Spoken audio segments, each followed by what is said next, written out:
impact on religious and ethnic unity.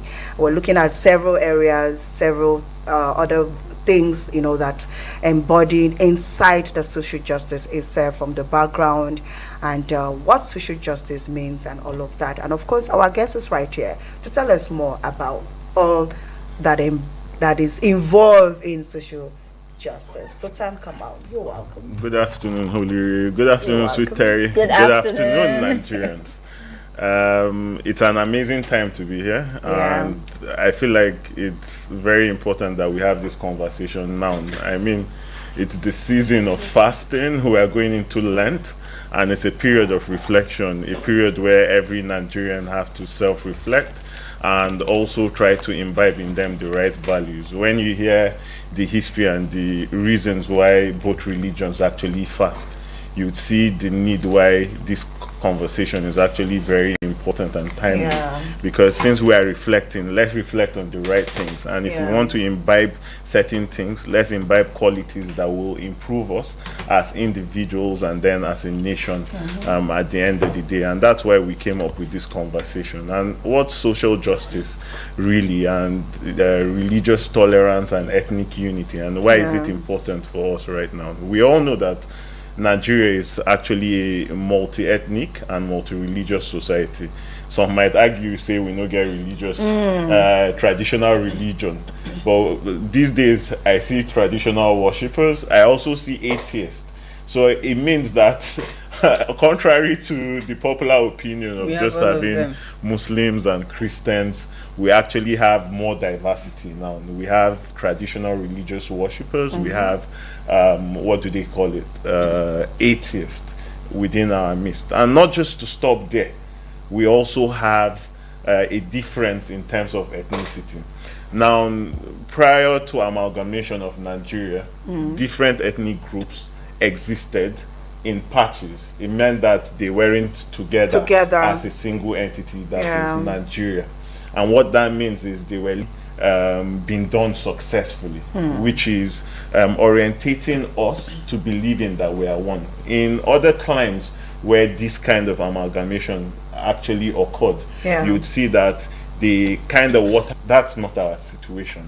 We are still left to believe that we belong to different dialects, right? There are over 100 or 200 ethnic groups coming from 707 to 1074 local governments across 36 states, and then coupled with these religion differences. So it means that everybody is agitating and trying to ensure that justice is served to his own people. And you see, with this number of division, it would be hard if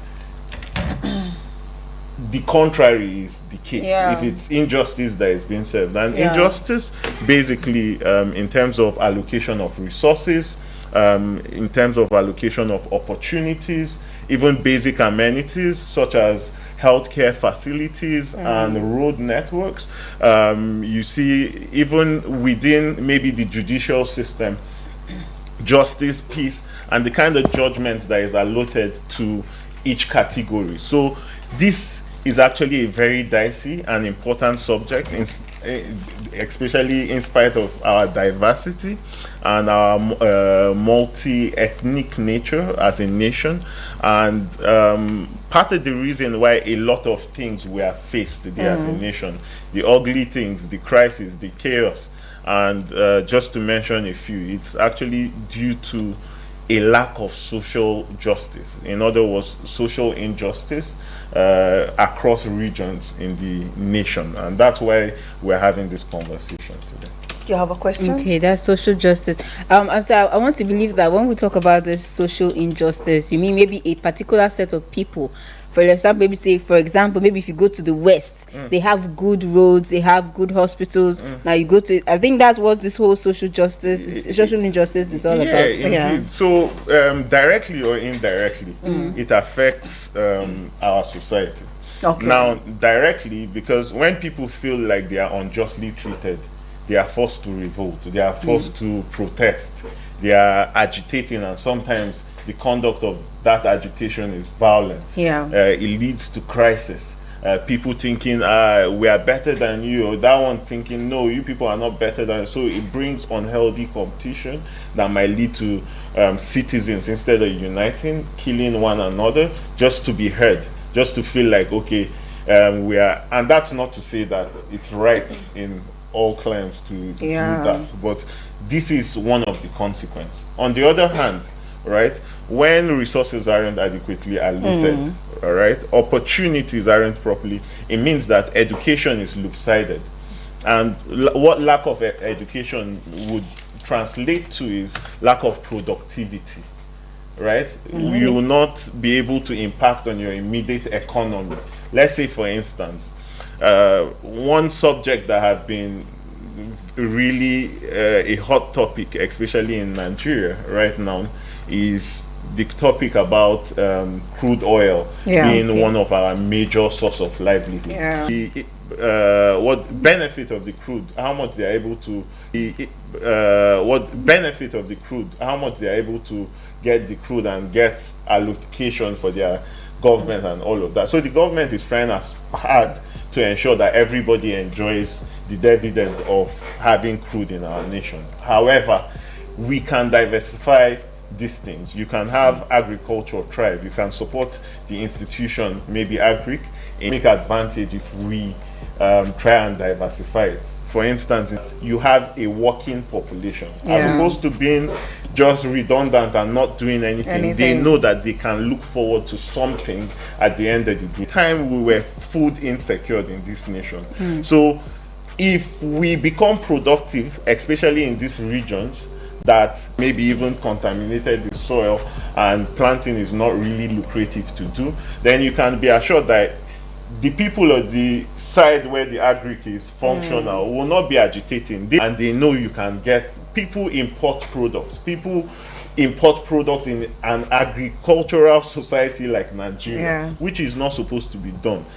Instead, we ought to even be industrializing our products. So with agricom industrialization, having industries or factories where we can process these plants and get primary products like cocoa to beverages, corn to cornflakes or cereals and all of that. And you see, this region would be productive while it's functional. We can also export and get a lot of resources. So it's this kind of thinking of things where you hear agitation, where people feel like a leader gets to the helm and he's considering his people more than the other side, and it's causing a lot of disunity. And that's actually what I meant. All right, you've spoken enough, and I believe that for anyone that is listening to us from the other side of the mic will understand that we are all trying to ensure that everybody knows their right and know their stand and know where you need to come in as individual and where you need to expect someone to come to you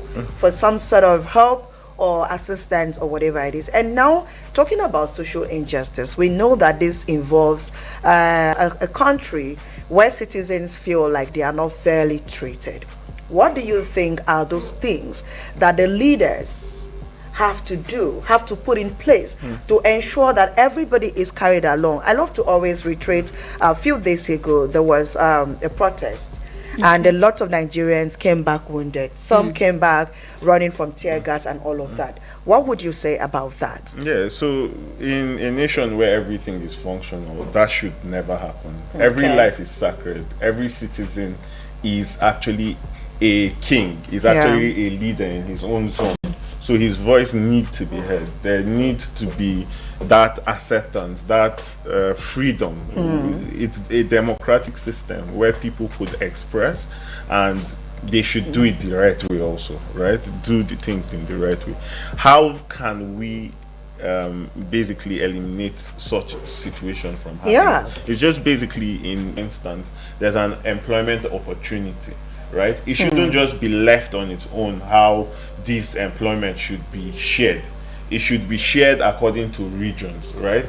Maybe if there's 100 slots, let's say you divide it then according to the zones, right? 25 goes to the north, 25 goes to the east, 25 goes to the south, 20, and everybody will be satisfied, right? And if we know that that's the cycle that after every year it's 100 slots that are left, and Yeah. we